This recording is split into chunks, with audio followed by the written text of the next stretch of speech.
तिलका मांझी थाना क्षेत्र से 4 सितंबर को जीसी बनर्जी रोड मुंदीचक के रहने वाले दीपेश कुमार सिंह की पुत्री दिशा भारती का अपहरण शादी की नीयत से मोहित कुमार दास गुमटी नंबर 12 भीकनपुर के रहने वाले ने कर लिया था। इसके बाद दिशा भारती के पिता दीपेश कुमार सिंह एवं माता प्रीति कुमारी ने गुमशुदगी का आवेदन देने के लिए जिला के वरीय पुलिस अधीक्षक आनंद कुमार के कार्यालय पहुंचे, जहां पर एसएसपी ने दीपेश कुमार को सिटी एसपी के पास आवेदन लेकर भेजा। सिटी एसपी ने तुरंत दीपेश को तिलका मांझी थाना आवेदन लेकर जाने को बोला, जहाँ पर दीपेश उनकी पत्नी प्रीति कुमारी को थाने पर लगभग 6 घंटे थानेदार ने बैठा कर रखा। उसके बाद भी तिलका मांझी थानेदार के द्वारा आवेदन नहीं लिया गया। फिर दूसरे दिन तिलका मांझी थानेदार ने दीपेश कुमार को फोन कर बुलाया और पहले दीपेश और उसकी पत्नी को काफी सुनाया और फिर आवेदन लिया। घटना के 3 दिन बीत जाने के बाद भी अभी तक तिलका मांझी थाने द्वारा किसी प्रकार की कोई कार्रवाई नहीं की गई है। इस पूरे मामले पर दिशा भारती के दादा अनिल कुमार सिंह ने कहा कि मेरी पोती 4 सितंबर को सुबह मोहित के साथ फरार हो गई है। इसके बाद से लगातार पोती की बरामदगी को लेकर थाने में गुहार लगा रहे हैं, लेकिन अभी तक पुलिस की तरफ से कोई कार्रवाई नहीं की गई है। इतना ही नहीं, अनिल सिंह ने यह भी कहा कि हमें मोहित के परिवार से काफी डर लग रहा है, क्योंकि मोहित क्रिमिनल माइंड का है और कभी भी हमारे परिवार की हत्या करवा सकता है एवं हमारी पोती के साथ कुछ भी गलत करवा सकता है। वहीं अनिल सिंह हाथ जोड़कर भागलपुर पुलिस से प्रार्थना करते नजर आए कि किसी तरह हमारी पोती को सकुशल हमारे घर पहुंचा दे। अनिल सिंह जदयू के उपाध्यक्ष पद पर है। अनिल सिंह ने यह भी कहा, जब वर्तमान सरकार अपने आप को सुशासन की सरकार कहती है और जब कार्यकर्ता का परिवार सुरक्षित नहीं है तो आम लोग सुरक्षित कहां से हो पाएंगे। तभी मीडिया से बात करते हुए रोने लगे। दीपेश का कहना है कि हमें 2 पुत्री हैं, जिस तरह मोहित के द्वारा मेरी बड़ी पुत्री दिशा का अपहरण कर लिया गया है, कहीं इसी तरह हमारी छोटी बेटी का भी अपहरण न करवा दे।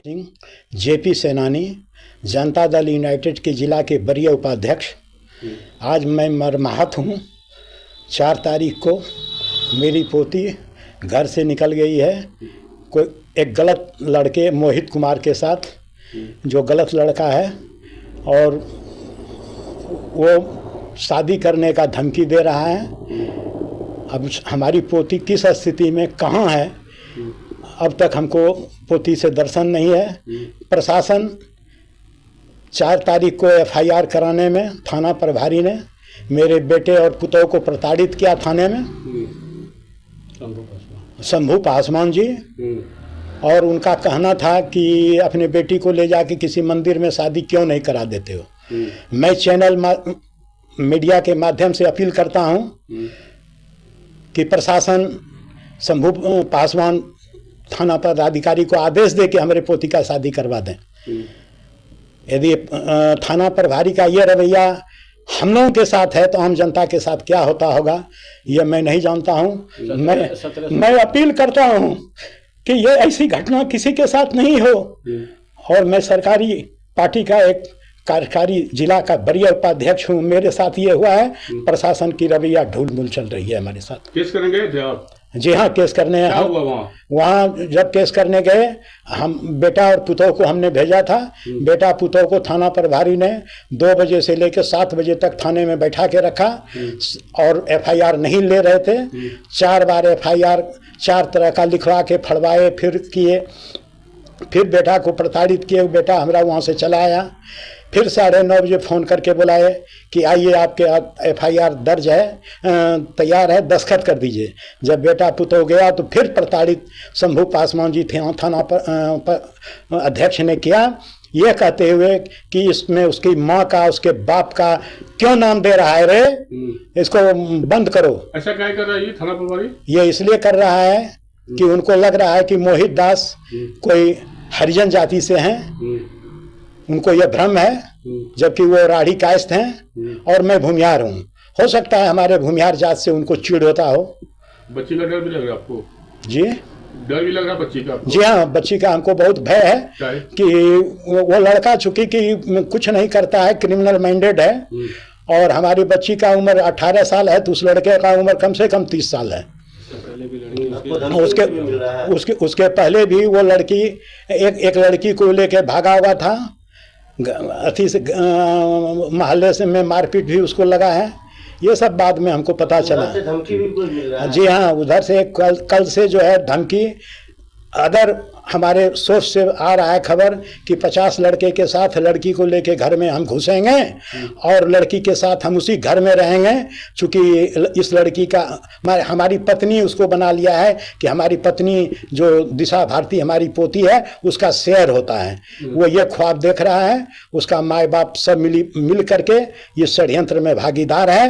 यदि उसके माँ बाप को नहीं समय पर पकड़ा गया तो वो लड़की को लेके कहाँ है, हमारे बच्ची को वो बेच भी सकता है, जान भी मार सकता है, कुछ भी कर सकता है। क्या चाहते हैं आप?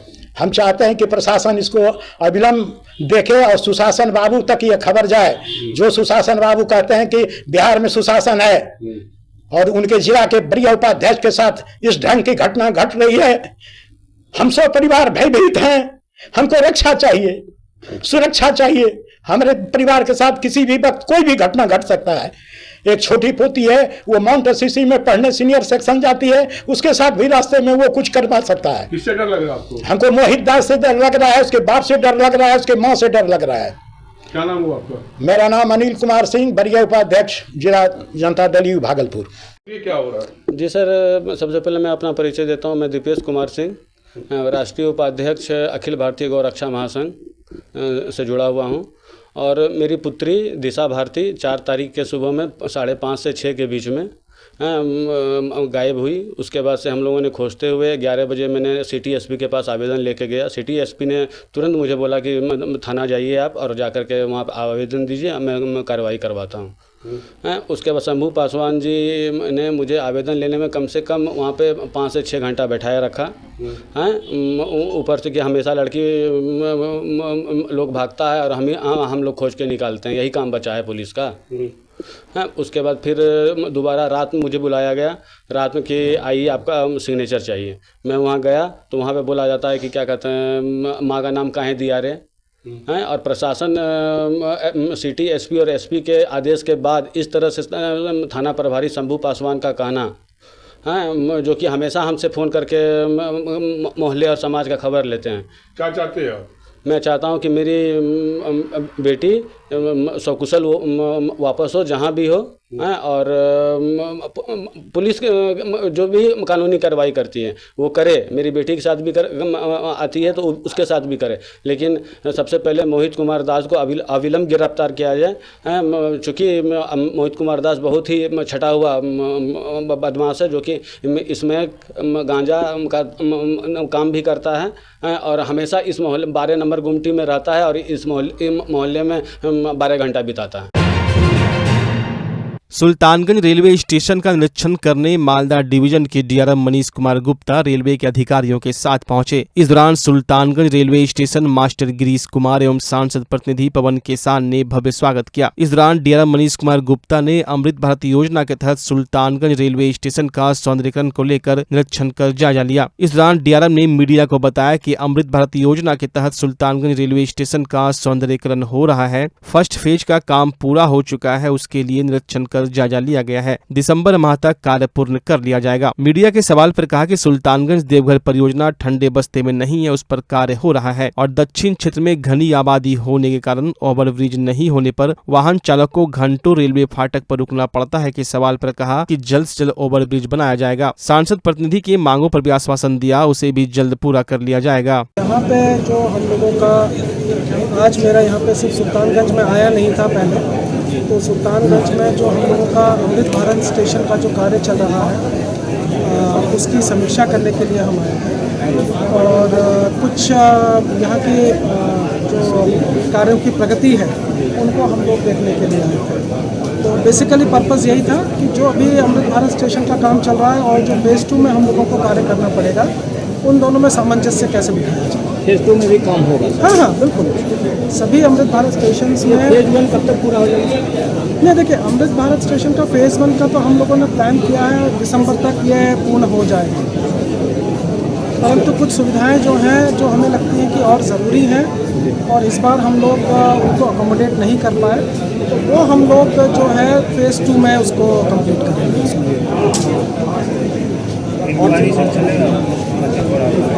हाँ, देखिए, ऐसा है कि इंक्वायरी, रिजर्वेशन काउंटर्स, आपके कोच गाइडेंस सिस्टम, कुछ उन्होंने हमें बताया है सब कुछ हम लोग देख लेंगे। अगर रेलवे की मतलब अगर ट्रेन की आवाजाही 24 घंटे है तो बिल्कुल इंक्वायरी काउंटर हम लोग 24 घंटे करेंगे। ये रात में काम नहीं करता है, जो जब तक इंक्वायरी है वो उसी समय तक होती है। नहीं, वही इसको हम लोग चेक करवा लेंगे कि नॉर्मली क्या है कि वो कोच गाइडेंस सिस्टम जब ट्रेन का अराइवल होता है तब उसको हम लोग उसको ऑपरेट करते हैं। 4 बजे के बाद बंद हो जाती है। वो मैंने कहा ना आपको कि हम लोग इसको देख लेंगे और अगर ज़रूरत है और अगर हमको पब्लिक को अगर इसकी ज़रूरत महसूस होती है तो इसको पूरा 24 घंटे स्ट्रीमलाइन करने की कोशिश करेंगे।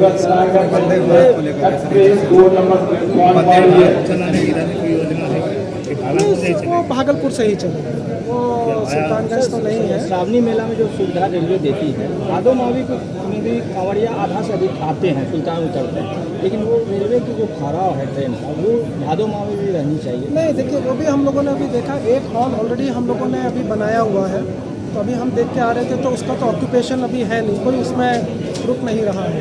रात में और होती है नहीं, तो एक हॉल ऑलरेडी हम लोगों ने बना रखा है। ट्रेन स्टॉपेज है, जो ट्रेन नहीं रुक रही है, सावन में ही रुकती है, भादो में। अच्छा, रुकने के लिए आप बात कर रहे हैं? नहीं, वो हम लोग देख लेंगे। अगर कोई ऐसा रिक्वायरमेंट है स्टॉपेज का और अगर भादो मास में अगर स्टॉपेज का रिक्वायरमेंट है, कितने लोग उतरना चाहते हैं, वो भी एक बार हम लोगों को सर्वे करना पड़ेगा और वो करके अगर हमको लगता है ज़रूरत महसूस होती है तो हम निश्चय जो हमें करना होगा हम ज़रूर करेंगे। ये सर सरायगढ़ और देवघर जो ट्रेन चल रही है 22 तक एक्सटेंशन किया गया है, क्या वो आगे भी रहेगी? देखिए, किसी चीज़ का किसी ट्रेन का एक्सटेंशन उसकी रिक्वायरमेंट के अनुसार किया जाता है, तो अगर डिमांड है तो ज़रूर एक्सटेंशन होगी उसमें। सुल्तान देवघर परियोजना से ठंडे बस्ते में उसके लिए क्या पहल की जा रही है रेलवे को? नहीं, देखिए ठंडे बस्ते में नहीं है, कुछ ना कुछ कार्य ज़रूर होगा। जैसे बरड़वा से क्यूर तक तीसरा और चौथा लाइन का कार्य हम लोग अभी करवा रहे हैं, तो तीसरी और चौथी लाइन इन सब स्टेशन से होकर ही गुजरेगी। तो ऐसा नहीं है कि किसी चीज़ को हम लोगों ने ठंडे बस्ते में डाल दिया है। ज़रूरत होने पर और कितनी आवश्यकता है उस हिसाब से उस पर कार्यवाही कीजिए। दक्षिणी क्षेत्र में घनी आबादी है सर, ओवर ब्रिज नहीं होने के कारण वाहनों को काफ़ी परेशानी हो रही है। क्या चीज़ होने की वजह से? दक्षिणी क्षेत्र में घनी आबादी है और ओवर ब्रिज नहीं होने के कारण ओवर ब्रिज ऑलरेडी हम लोगों ने प्रपोज किया है। पूरी दुनिया में योग के प्रति बढ़ते रुझानों के बीच देश में योग सिखाने वाले शिक्षकों की भारी कमी को देखते हुए अब पूरे बिहार में पहली बार भागलपुर में शुरू हो गया है job oriented course BSc in yogic science. Bhagalpur के बरारे स्थित टीचर्स ट्रेनिंग कॉलेज में इस कोर्स से संबंधित डिग्री, डिप्लोमा एवं सर्टिफिकेट कोर्स में एडमिशन के लिए रजिस्ट्रेशन की प्रक्रिया जारी है। अगर आप भी मोस्ट डिमांडिंग जॉब के लिए खुद को तैयार करना चाहते हैं तो अभी रजिस्ट्रेशन करवा लें और अपना सुरक्षित और सफल भविष्य बनाएं। संपर्क करें teachers training college, Barare industrial area, Bhagalpur, Bihar. अगर आप अपने बच्चों की हकलाहट, तुतलाहट या मूक बधिरता को लेकर चिंतित हैं या बढ़ती उम्र के साथ बहरेपन की समस्या से परेशान, तो चिंता छोड़िए, क्योंकि अब भागलपुर में आ गया है इन सब का समाधान। Nirala speech and hearing clinic.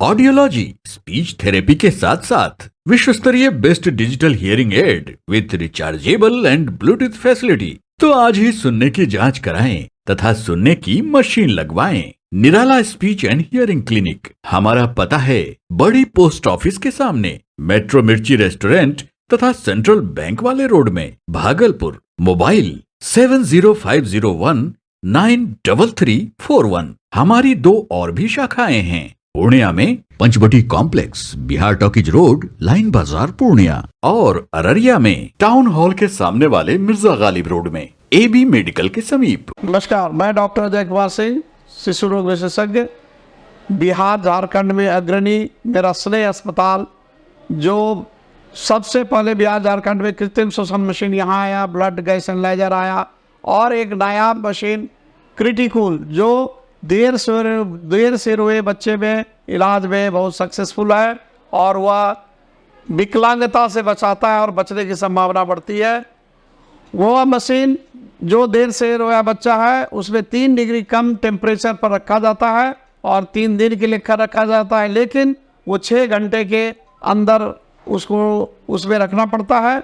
तो आप इसका लाभ उठाएं।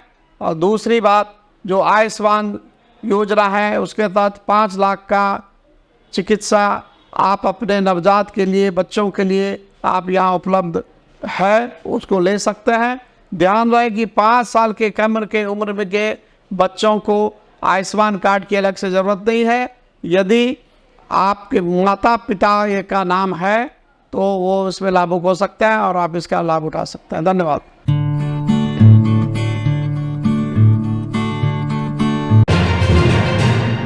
जीवन जागृति सोसाइटी लगातार सड़क दुर्घटना सहित जल दुर्घटना से बचाव, अग्नि सुरक्षा, सर्पदंश से राहत एवं बचाव तथा CPR के कार्यक्रम के जरिए लोगों के बीच जागरूकता ला रही है, जिससे कई लोगों की जान बच रही है। मुंगेर के कई सामाजिक कार्यकर्ता एवं संस्था के कार्यकारी अध्यक्ष मुंगेर निवासी पुरुषोत्तम प्रसाद सिंह के पहल पर मुंगेर में जीवन जागृति सोसाइटी के नए ब्रांच का उद्घाटन किया गया। बंटी सिंह के नेतृत्व में संगठन का विस्तार होगा और संरक्षक की भूमिका महंत देवनाथ दास एवं शिशु रोग विशेषज्ञ डॉक्टर अजय कुमार निभाएंगे, जिसके माध्यम से संस्था के मूल उद्देश्य को आगे बढ़ाया जाएगा। वहीं मुंगेर ब्रांच के उद्घाटन पर बाइक सवार महिलाओं को हेलमेट वितरण किया गया। कार्यक्रम में मुख्य अतिथि के रूप में जिलाधिकारी मुंगेर अवनीश कुमार आए और वो अपने हाथों से महिलाओं को हेलमेट प्रदान किए। साथ में महिलाओं को संदेश दिया कि 2 पहिया वाहन पर चाहे आगे बैठे हो या पीछे, दुर्घटना होने पर जान का खतरा दोनों को बराबर है, अतः जब भी 2 पहिया वाहन पर बैठे हेलमेट जरूर लगाएं। वहीं जिलाधिकारी ने जीवन जागृति सोसाइटी के इस कार्य की सराहना करते हुए कहा कि उम्मीद है कि मुंगेर जिले में भी संस्था के द्वारा जागरूकता लाई जाएगी, जिससे आम लोगों का भला होगा। SDM शैलेंद्र सिंह ने भी महिलाओं को हेलमेट बांटा और कहा कि आप पुलिस के डर से हेलमेट नहीं लगाएं, बल्कि अपने और अपने परिवार की सुरक्षा के लिए हेलमेट लगाएं। वहीं संस्था के अध्यक्ष डॉक्टर अजय कुमार सिंह ने कहा कि जिस तरह से चालक को हेलमेट लगाना जरूरी होता है, ठीक उसी तरह से पीछे बैठे लोगों को भी हेलमेट लगाना उतना ही जरूरी है। खास करके महिलाएं हेलमेट का प्रयोग नहीं करती, जो कि खतरनाक है। मौके पर पार्षद राजेश ठाकुर, रणधीर सिंह, पंकज कुमार, राम कुमार सिंह, कल्याण सिंह, मधुकांत झा, राकेश माही, संबित कुमार, कुमार गौरव, प्रीतम कुमार, हरिमोहन सिंह, मुकेश कुमार सिंह सहित स्थानीय निवासी मौजूद रहे। कार्यक्रम को सफल बनाने में राकेश माही, भावेश कुमार, कुमार गौरव, रूपा शाह, रजनीश कुमार, मृत्युंजय एवं अखिलेश ने महत्वपूर्ण भूमिका निभाई। देखिए, जैसा आप लोगों को ज्ञात है कि यातायात के जो भी नियम बनाए गए हैं उनका पालन करना हम सभी नागरिकों के लिए बहुत ही आवश्यक है। हम जानते हैं कि एक वर्ष में जितनी मौत हत्या की वजह से नहीं होती है, उससे ज्यादा अधिक मौत सड़क दुर्घटना की वजह से होती है। जीवन जागृति सोसाइटी की तरफ से आज ये कार्यक्रम आयोजित किया गया है, जिसमें लोगों को ट्रैफिक रूल्स के बारे में जागरूक किया जा रहा है। हमारे परिवहन विभाग एवं पुलिस की जो ट्रैफिक विंग है उसके द्वारा भी लोगों को समय समय पर जागरूक किया जाता है। इसमें सबसे महत्वपूर्ण बात यह है कि परिवहन नियम के बारे में लगभग हम लोग जानते सभी लोग हैं, लेकिन उसका पालन नहीं करते। इसलिए अधिक मेरा जोर इस पर है कि जो नियम हम लोग जानते हैं उसका पालन करें। जागरूकता के लिए हम लोगों को सेंसिटाइज करने के लिए महिलाओं के बीच में हेलमेट का वितरण किया गया है और हम आशा करेंगे कि इस प्रकार के कार्यक्रम आगे होते रहेंगे और आम जनमानस को इसका लाभ मिलता है। सर, जीवन जागृति द्वारा यहाँ पर मुंगेर में भी एक ब्रांच खोला गया है। जीवन जागृति सोसाइटी ने भागलपुर में काफी अच्छा कार्य किया है कोविड के समय में भी, और डॉक्टर साहब जो डॉक्टर अजय कुमार सिंह है, इन्होंने CPR टेक्नोलॉजी का बहुत प्रचार भागलपुर में किया है। तो मुंगेर में भी इनकी ब्रांच खुल रही है। मुझे आशा है कि मुंगेर के सभी नागरिकों को भी इसका लाभ मिले। जीवन जागृति सोसाइटी लगातार 8 साल से सड़क दुर्घटना, जल दुर्घटना, आग से बचाव और सांप काटने पर जो लोग झाड़ फूक के चक्कर में पड़ जाते हैं उनको जागरूक करने का और राहत देने का काम करती है। और इसी क्रम में हम लोग पूरे देश में इसको आगे बढ़ा रहे हैं। अभी हम लोगों ने दिल्ली में एक नया ब्रांच का उद्घाटन किया है और अब मुंगेर में यहाँ के लोगों के द्वारा, यहाँ के हमारे कार्यकारी अध्यक्ष पुरुषोत्तम जी हैं, उनके रिक्वेस्ट पर हमारे रणधीर बाबू हैं, हमारे रिलेटिव हैं, और इनके डॉक्टर अजय कुमार जो है शिशु रोग विशेषज्ञ भागलपुर के, उनके मुंगेर के और सभी के निवेदन पर हम लोगों ने यहाँ ब्रांच का उद्घाटन किया। आज जो कार्यक्रम है वो हम लोगों ने महिलाओं को जागरूक करने का काम किया है कि महिलाएं जो पीछे बैठी हैं, यदि दुर्घटना होगी तो जान आपकी जा सकती है। आपके पति आपको नहीं प्यार करते हैं यदि वो हेलमेट आपको नहीं लाके देते हैं। यदि आपकी जान चली जाती है तो आपके बच्चे का क्या होगा, इसको सोच लीजिए। तो आप उतना ही असुरक्षित है जितना बाइक चलाने वाला ड्राइविंग सीट पर है। इसीलिए महिलाओं से भी विशेष निवेदन है कि आप जब पीछे सीट पर भी बैठे तो आप हेलमेट जरूर लगाएं, आपकी जान की सुरक्षा होगी।